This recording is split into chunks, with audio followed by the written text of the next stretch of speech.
Hey, what's going on, guys? Welcome back to another video. Now, this video is highly requested. I mean, like, so many people have been asking me this question ever since I guess my channel debuted a couple months ago. And the video is going to be about how did I learn Chinese? And not only how did I learn Chinese, but how did I become self-taught in it? And how did I manage to become conversational in under a year? So this is gonna be a quite long video. It's not gonna be a typical reaction video. This is gonna be a real lengthy one because I'm gonna take it back to the beginning, guys. Like, why did I even choose Chinese? How did I do it? The emotions I felt, all of that. So sit back, relax, grab a drink, grab your favorite snacks, and just vibe out with me, man. I blocked some time off so I could just share this with you guys. And more importantly, make sure you stay tuned to the end of the video because I have a special surprise at the end. You don't want to miss it, trust me. If you want to learn a language in 2021, well, almost 2022, then make sure you stay to the end of the video and I have a special prize at the end. So without further ado, let me get into the story. I guess we gotta take it really back to the beginning. So my background is basically, just to give you an understanding, like my exposure to languages. I want to give a background a little bit about my exposure to languages. So for those of you who may not know this, I grew up in a bilingual household and my parents are deaf. So my first language was actually sign language. It wasn't English, it was sign language. And growing up in this bilingual household, I was able to speak sign language, sign language and speak English. I'm also biracial. My father is Puerto Rican and my mother is from the West Indians, Afro-West Indian. I also had that element in there as well. Like growing up, I would go visit my grandmother's house. You know, my father's deaf as well, so he didn't speak Spanish, but going to my grandmother's house, she would always speak Spanish, and I was always just fascinated by the language. It's just my viewpoint or my perception of languages was just like, man, I wonder what they're saying. Like, I would just always want to be included in the conversation. I always was left out, family events, things like that. I just never knew what they were talking about, and left a lasting impression on me. So fast forward now, just give me a background. I was in high school, and I'm the type of guy in high school, like I knew everybody. Like, everybody knew me, I got along with everybody. I think that's probably why I'm so good at making these videos now and that you guys enjoy it, because this is really who I am. Like, people think I'm doing this for YouTube, or no, man, like I'm really that way. Ask anybody in real life that knows me, like I've been doing this. Like, I'm just that type of individual. Like, I'll talk to anybody, I'll sit down and talk with anybody. And I honestly attribute a lot of my language success to that personality trait. Like, the fact that I like to talk to people has definitely made a big difference in me learning languages. So I'm in high school. I would say I'm probably like this is sophomore year of high school, and I met a foreign exchange student by the name of Jae-hee Yoon. She was from South Korea. About Jae-hee Yoon is that she was from Korea. She's Korean, but she lived in China. Okay, so I always thought that was cool, and we became really good friends. And she would like make me like Korean food, like kimchi. Like, she would make me homemade kimchi. She would make me like these little rice ball things. I can't remember what it was called, but she would show me mad love, and I was just like, me and Jae-hee Yoon was just, we were cool, and we ended up, going to prom together. That'd be funny if I could find a picture for this video, but I'd probably not, because this was in, my stuff is in Georgia, I have to find it. But anyway, so we, I met with Jae-hee Yoon. So I'm just trying to show you the type of person the reason I'm sharing this story is because I'm trying to show you the type of individual I was. Like, I got along with everybody. I mean, from exchange students, the nerds, the emo kids, the hood rats, like the street dudes. Like, it don't matter who it is. I just had the ability to connect with anybody.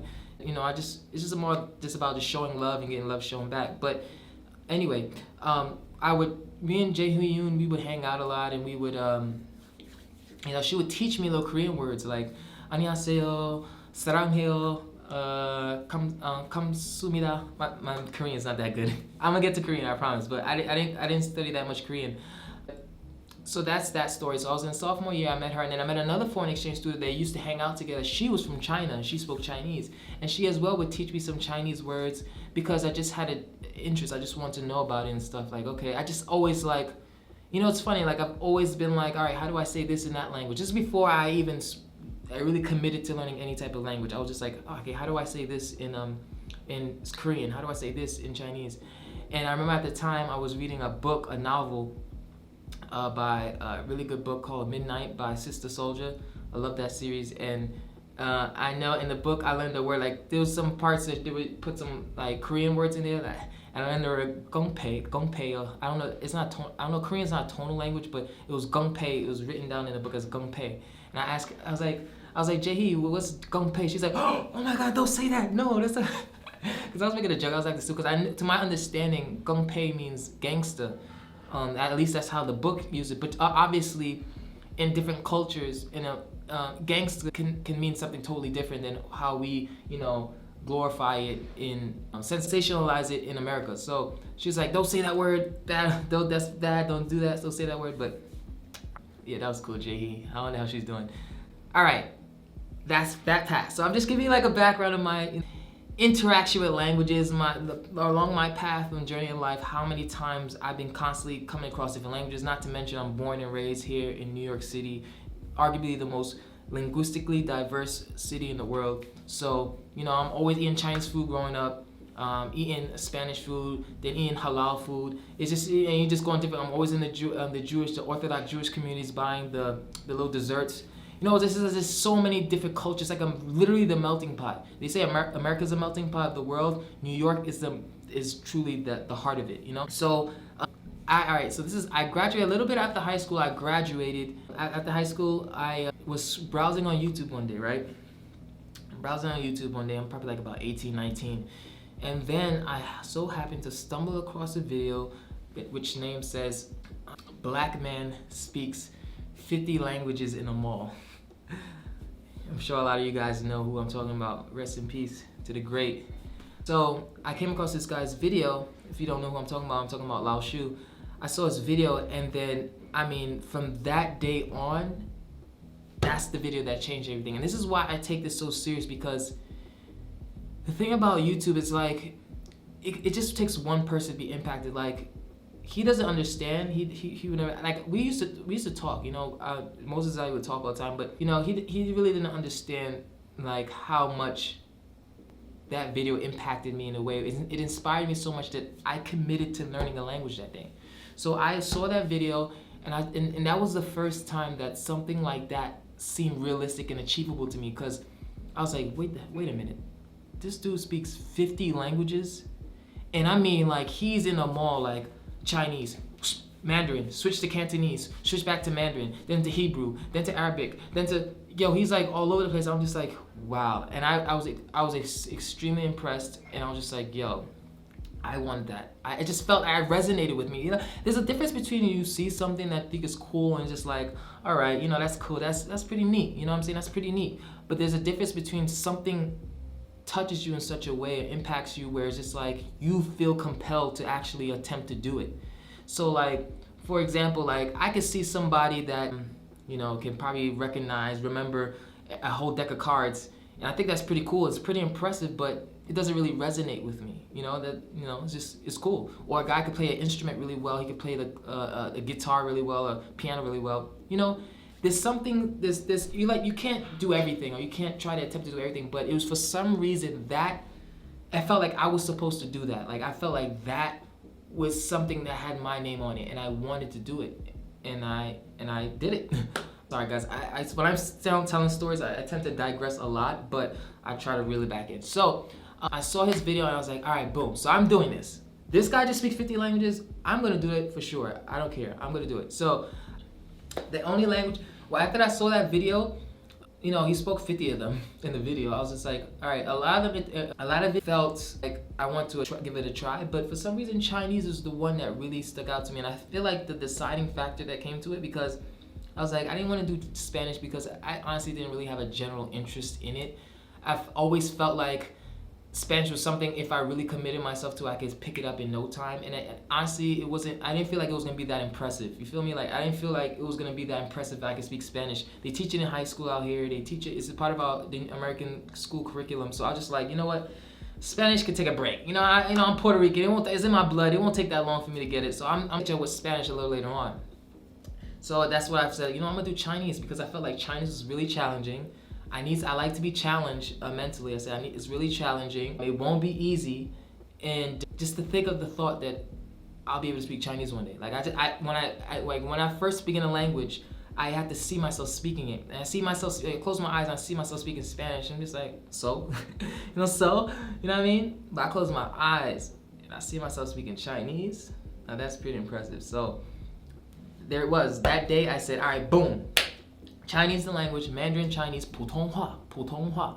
This is the Mandarin Chinese. If you guys don't know it already, China is a really huge place, really huge continent, and there's hundreds of different languages in China. But generally speaking, when people say that you can speak Chinese, they're talking about Mandarin, which is 普通话 or 中文. And that is the main language. That's the language that's pushed by the Chinese government. That's the standard. And then, you have Fujianese, you have Shanghainese, you have Sichuanese, you have so many different dialects and different breakdowns of that language. But standard newspaper, speaking to people, what they teach in school is Chinese. Most spoken language in the world. So just give it a little fact check. So I saw the video, I said, I'm gonna learn Chinese, I'm gonna do it. So how do I go about doing this? All right, so you guys ready for this? So me not knowing anything of how to start, where to start, anything to start. And this is honestly this part of my life where I'm really starting to see my capabilities and building up my confidence as a man. Like what can be done, what I'm willing to do, what can I do, like what I'm willing to do and what I could achieve if I put my mind to something. At this point in my life, I was apprenticing as a barber. At this time, I already taught myself how to cut hair.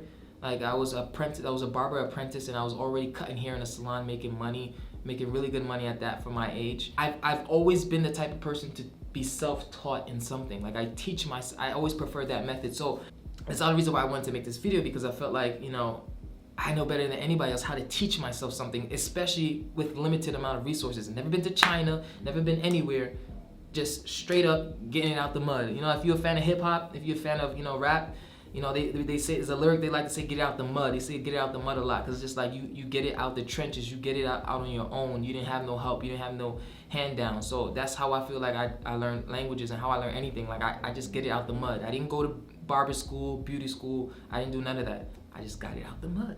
So I basically said, all right, I'm gonna go buy a little this thingy just to start, because I usually go to YouTube. That's usually my place of beginning anything. So when I cut hair, I started on YouTube and I practice on myself. You see what I'm saying? And I just practice on myself, and then I work my way up. So for Chinese and learning language, I looked on YouTube, looked over, and I just say, you know what, I'm just gonna get a Pimsleur course. So that was my first Chinese educational material, was Pimsleur course. So I bought a Pimsleur course, and I probably did the Pimsleur course thing literally. This like it came with like 8 discs. I literally probably only did like 1 disc, if that. And I was just like, you know what, screw this. It ain't for me. It ain't for me, cook. I'm like, it ain't for me. Like I can't learn that way. And at the time, I really didn't really understand the way. I didn't know myself as well as I did now. I didn't know my challenges when it comes to learning, because everybody learns differently. And for me, it's just like, that is too boring. Like honestly, if I'm being straight honest with you, like languages is supposed to be a fun experience. Like sitting down at a table, listening to a monotone recording of someone, and needless to say, I wouldn't say it wasn't totally ineffective, because I did learn, like, I guess the foundation, which is 你好 我不明白你说什么 我不明白 Yo, if anybody heard about the Pimsleur disc, you know what I'm talking about. They'd be like, 我不明白你说什么. And that's the thing about that, is just like, they used to laugh when I used to say that. But I'll tie that back into the story. So I bought the Pimsleur disc, tried it out for a couple weeks. I said, screw this, I can do that. Now, even at that time, at that age, I'm probably like 19.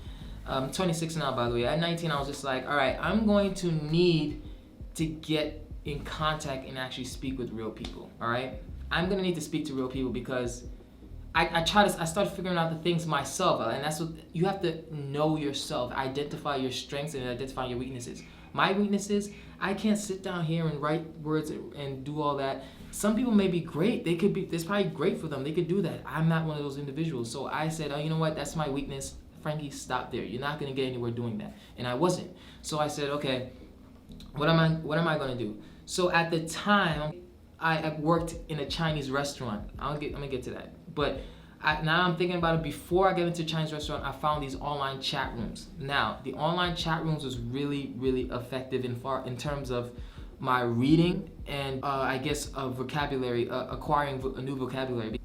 Before I ventured and tried anything else, I was in the chat rooms. I was talking to people, and I would just basically take the Chinese text that they would write, and I would translate it into English, and I would just learn it that way. And but at the end of the day, that all these things are different avenues or different things that helped, but it's not like there's no magic potion. Like it all is a part of, it's all puzzles are part of the huge map, I would say. So I did that, and I would talk to chat rooms, and it was really good. I owe my good reading and of Chinese characters to those chat rooms, because if I didn't use those chat rooms, I would not be able to read Chinese or anything like that, or even write it. And when I mean write, I mean type, because nobody writes any stuff anymore. I did try to pick up calligraphy recently, but I have too much on my plate right now with Arabic. So, when I say write, I'm talking about type it. Da zi. So, I did that. Was able to learn and read and write. And I was talking to people, and I would just have conversations with real people. So I was like, oh crap! So talking to real people, this is a little bit more interesting. It holds my attention spans much better than sitting down by myself, listening to a monotone auto tape and writing stuff down. So did that for a little bit. Obviously, really can't really get that way, because even still, it's artificial, man. It's artificial. Like, I'm talking to somebody over the internet, thousands miles away. I guess, all right, it's cool, I guess. But at the same time, it's just like me again. That's not going to hold my attention that well. So, what I end up doing is, there was a local Chinese restaurant that had food was bomb. And it's at this time I'm living in Georgia. I was like, this food is amazing. I'm 19. I said, you know what, Frankie, why don't you try? I just had the crazy idea then. Why don't you try working in the restaurant?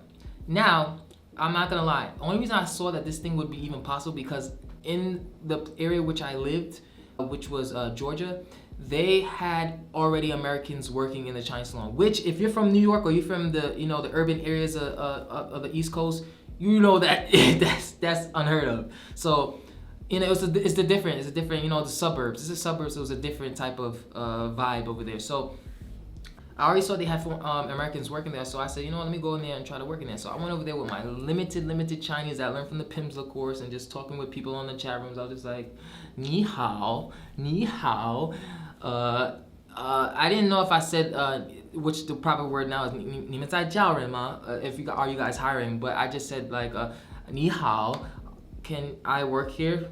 谢谢, some bull crap like that. It was horrible, and they were just like, okay. They was kind of like, they liked the idea that they found it cute that I was trying to learn Chinese, and they gave me a shot. I don't know why, I always get lucky, but they gave me a shot. This experience in itself was not what obviously did not work out. It was not what I was anticipating. I left there less than a month or 2 months, and I'll explain why. So, number one, the Chinese restaurant, okay, is not a talkative environment. See, that's what I'm saying. I have so much to share with you guys. This video is gonna be really valuable to you guys. If you guys are really listening, I hope you guys write it down, because I'm gonna share you from my experience, all the mistakes I've made, and so you don't make these mistakes. I didn't think about this. The Chinese restaurant is not a talkative environment. You're there to work. Not to mention my work, where I worked was in the kitchen preparing. I was part of the food prep team, and I worked neck to neck with a Guatemalan. I worked next to next with a Guatemalan.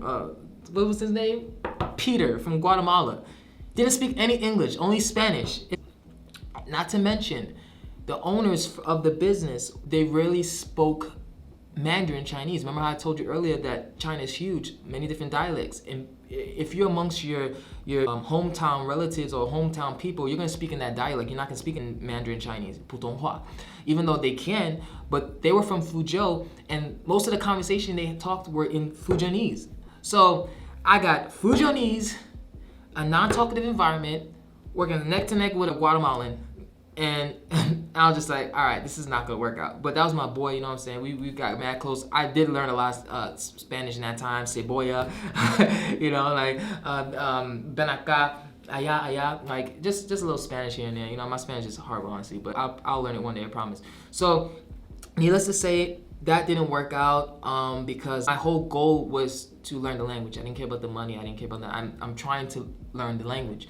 And when I got there, I would tell them, okay, just speak to me in Chinese, speak to me in Chinese. And they wouldn't do that, obviously, because I don't know Chinese. I'm at the very beginning stage. So it's honestly at their cost. It's a business that I'm there to work. And, you know, it was cute in the beginning, but it's like, all right, you're there to work. They're not here to learn Chinese. So I left. And at that point, I was like, all right, I put Chinese down. Okay, I put Chinese down. So I put Chinese down. All right, I go back to barbering. You know, I'm taking barbering pretty serious. I'm hustling now. I'm probably like in my 20s, early 20s. I'm hustling. I got like 3 jobs. I was working at T-Mobile, and then I was working at JCPenney. And then while I was doing that, I was preparing to take the barbering thing a little bit more serious and actually, you know, be a barber. So after that, I put languages aside. I was just like, you know what, I'm done with languages for now. Because of the frustration, and now in hindsight, looking back, maybe it wasn't frustrating, maybe just the timing of everything. I'm a very, you know, spiritual person. Like, I'm just conscious of that kind of things, and I feel like it was just the timing was off. So I had to go through life. Life had to take me where it wanted me to go. I had to experience a lot of things. And at that time, I was just working, grinding, making money. You know, by the age of 21, I had owned my own barbershop at that time. The barbershop which I apprenticed at since I was like 15 or 16, I ended up, you know, improving and taking over and scaling. So that happened. Then that chapter ended because I ended up, something happened with the business and things, and needless to say, we lost the shop. Now, if you are in a service-based industry, you understand that if you have a business and you're in a town, you can still retain that clientele, which I had the opportunity to do that. I'm a barber. I could just hop up and just go to another barber shop. And for a short time, I was just doing like mobile barbering.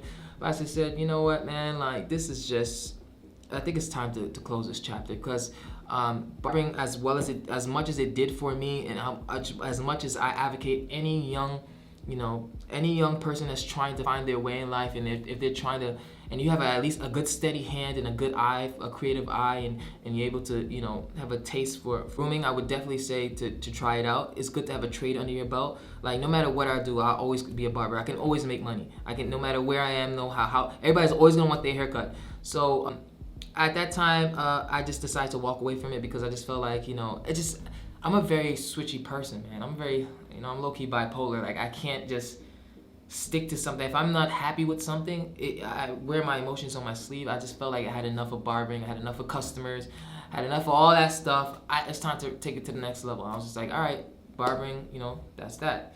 So that's around the time where I moved back to New York. And while I was in New York, now, this is when the language thing started coming back up again. I was just like, all right, me being a very, you know, I'm just like, you know what, man, she owes me. I'm talking about Chinese. Like, yo, she owes me, man. Like, I let her get away too easily. Like, that, I want to be able to speak Chinese, and I felt kind of like I gave up too easily. And I was just like, it was kind of like a part of my life where it's kind of like searching inside myself, like, yo, you need to really commit yourself to something. Like, I've always had the ability to skate by. I just always had to be, like, whether it's pure talent, whether it's just genetics, I just always was able to skate by school, was always able to skate by tests. I never really had the opportunity to really sit down and really apply myself. Even with barbering, like, I don't know, I just felt like barbering, I ain't gonna lie, okay, barbering was that, learning how to cut hair was challenging, and I did accomplish that. But with this Mandarin Chinese, I felt like I wasn't giving it my all. So I said, you know what, I want that. So I gotta get back to it. So even when I came as I'm coming to New York, man, at the time I came on the Chinese bus. I don't know if you're from New York, DC, Maryland, you know about the Chinese buses. So I was on the Chinese bus, and as soon as I got off the bus, it's a hilarious story. When I got off the bus, there was a group of Chinese cab drivers. It's like, hey, come pick me. Like, it was literally crazy how they was all acting. Like, pick me to basically to use their services to get dropped off where you need to go. And I was just like, at the time, you know, I knew a little bit of Chinese, a little bit. I retained a little bit, you know what I mean? So I was just like, well, booyah. Yo, they went crazy. They lost their shit. Like they was just like, booyah, booyah. They was picking me up. They was like lifting me up, and it was just like, you会讲中文啊? You会讲中文? They was going crazy, and I was just like, hey, chill. Like, you know what I'm saying? Like, yo, put me down. Like, unhand me. Like, they was getting too crazy. But it was honestly, it was a really funny and good experience. And I was just like, yo, man, I like every time I speak to people in their language, like it's like, you know, a shock, and then it's like, you know, it just makes them happy. So I was just like, they were like completely astonished that I knew how to just say that one phrase, 我不要, 我不要. It just means I don't want it, I'm good, like, no thank you. And it was just like, 不要, 不要. They was going crazy. It was like, hey, you can speak it, 他会讲中文啊. And it was just a really funny experience. So basically, after that, after I got to New York, had that experience with the language, I said, you know what, I'm gonna learn Chinese again. I'm gonna learn Chinese. So I don't want to take up too much time because this video is gone. It already passed the 30-minute mark. So I would just say, it was at that point where I was just like, all right, I'm really gonna learn Chinese again. And I had already learned from before that I cannot learn Chinese in a restaurant. I can't learn sitting down, writing down, and doing stuff like. So how can I learn this language? I want to learn this language. So I came up with the bright idea. I'm already a qualified barber. I have years of experience that on my belt. Let me try working in a Chinese salon. And honestly, guys, that's a story in itself. I think I talked about it before, but it's a really, like, my life is like a damn movie. I'm not kidding with you. Like, my life is literally a movie. That's a really long story with that in itself. I think I talked about it already in the first video. So I'm gonna save you guys the agony of listening to that story again. It's a pretty long story. So if you haven't checked out my video, go check out the video of how I learned in a Chinese salon video, how I learned Chinese in a Chinese salon video. But anyway, so basically I said, I got the idea, so I already am a barber. Why not work in Chinatown in a barber salon? Now, as you can imagine, I'm in New York at this time. This type of stuff just don't happen. And I'm just being quite honest with you. Like, black people just don't work in Chinatown. You just don't see it. Any non-Chinese people don't work in Chinatown. You might have Koreans that work in there, or other Asians that can speak Chinese pass by, but to see a non-Chinese person or American work in Chinatown amongst Chinese people, like in their businesses, I just have not seen it. And from what I've asked people that are Chinese people that work in Chinatown, they've never seen that. So shout out to MG Hair Salon in Flushing that gave me a shot and was the first one to ever let an Laowai means foreigner in Chinese, Laowai work with them in their salon. So I got the job. I didn't get it the first time, but I asked, I didn't get it. I tried out, I didn't get it. But basically, you know what I'm saying, I just work my little charm, just say, yo, please. Honestly, I'm just like, please, I really need a job, man. I really need a job, man. So, guy Martin, he's a good guy, the owner of MG. He was just like, all right, just come in tomorrow, and you could start out as a assistant, like a hair wash person. Now, one thing about me, and I really want you guys to know this, don't let nothing deter you from getting what you need to get done, okay? I'm a barber already, more than qualified, own my own salon. You're talking about a previous salon owner and barber willing to accept a lower position, lower pay, lower position, just so that they can put themselves in an environment to learn Chinese. That's what I did. I didn't care that I'm a barber, but they had me as a sweep kid and a hair wash, the shampoo bowl kid. I didn't care. I was just so happy that I was in an environment where I could actually learn the language finally.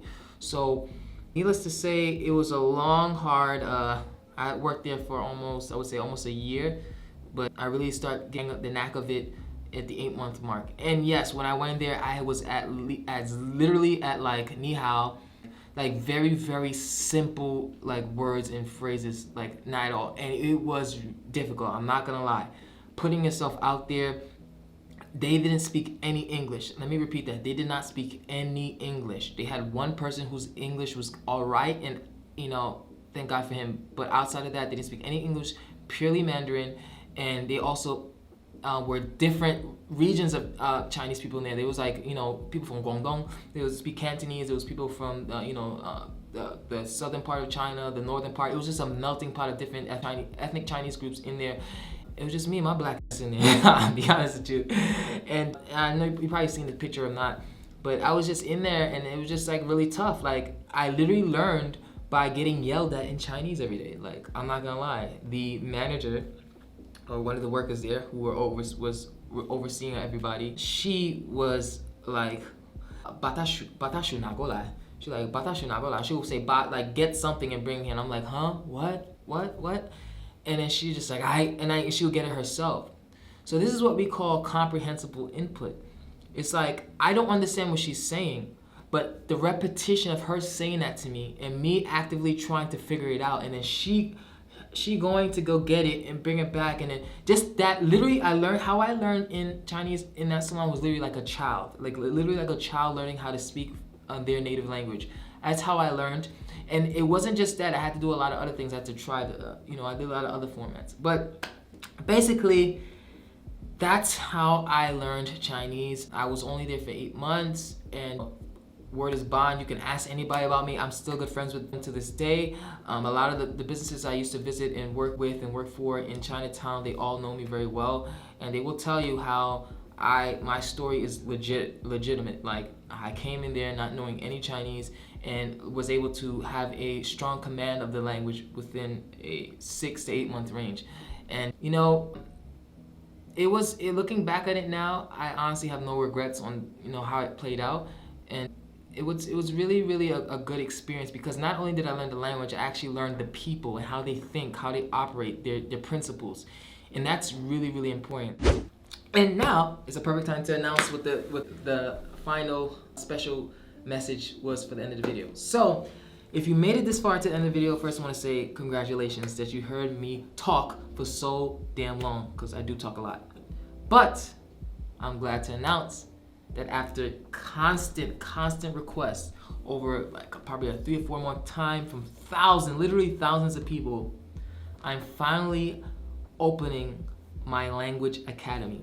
This is called the Frankie's Mentorship Academy, and in this academy, I teach you myself how to learn a language. It doesn't have to be Chinese. It doesn't have any language. Chinese, English, Japanese, any language you want. I show you in this mentorship program, and what we're creating here, guys, is the largest language community on the internet. That's my goal. Like, let's get everybody in here. It's a community that pushes people, motivates, helps each other out, hold each other accountable. Like, I want to see homework. Like, everybody's gonna have to send at the end of the week in the group, all right, show me what you practice, what you learned. Like, it's gonna be lit. I know how to do this because I did this myself, and I'm gonna teach you guys firsthand how I learned the language. I show you my tricks. I show you the conversational level in Mandarin without having to leave the country, without having to spend thousands of dollars. And that's another thing. This mentorship program is extremely affordable, and I made it that way. I could have easily put it on Patreon. I could have easily put it on these different websites, but I didn't do that because with Patreon, I literally would have to charge you more. I said the barrier to entry to this course to be extremely low. I wanted that, so I said $1. $1 a month is gonna give you access to this mentorship academy where you can learn how to learn Chinese, English, any language you want. And then there's different tiers. So $1 a month will get you into the door. If you want extra help, extra assistance, we have different tiers for $10, and then the highest tier I currently offer is $20 a month. The value in this course, guys, is immense. Because you're not only going to learn how to learn a language, you're gonna learn how to connect with the language. You're gonna learn how to connect with the people of that language. You're gonna learn so much stuff that I will never, ever offer on YouTube, because I'm doing this for people that's serious. I want to meet more people that are serious about learning languages, that's serious about connecting with people, and really want to learn. And of course, the materials that's given in this academy is going to be Chinese, because that's the language that I know, in English, but it can be applied to any language. And more importantly, guys, it's the knowledge and information how to achieve that, what resources to use. All right, so here it is, guys. You guys have been waiting for this. You guys have been asking me for this. For only $1 a month, you can learn a new language, and you can learn it in a swift amount of time. If not, I want to see people. I want to see people that learn Chinese faster than I did. I want that. I want my students to be able to say they learn Chinese in 6 months and they speak at a higher fluency level. I want all of that. I want all the smoke. I want all you guys to come. So with that being said, guys, thank you for watching this video. If you have not done it already, please give us a thumbs up. I want to get this to all the people that's currently subscribed to this channel and then some. Make sure you leave a comment on how excited you are about this course. Let me know. And in the description area of this video, we're only going to have one link, okay? If you would like to join this course, click that one link that's in the description box. You're going to be sent to the landing page of the course, the academy, which is going to be Ko-Fi. On Ko-Fi, I'm also going to have a video to the course there. But basically, what you would do is just click the membership tier, which one you would like to enter, which is going to be bronze, silver, and gold. Bronze is the one that's for $1 a month.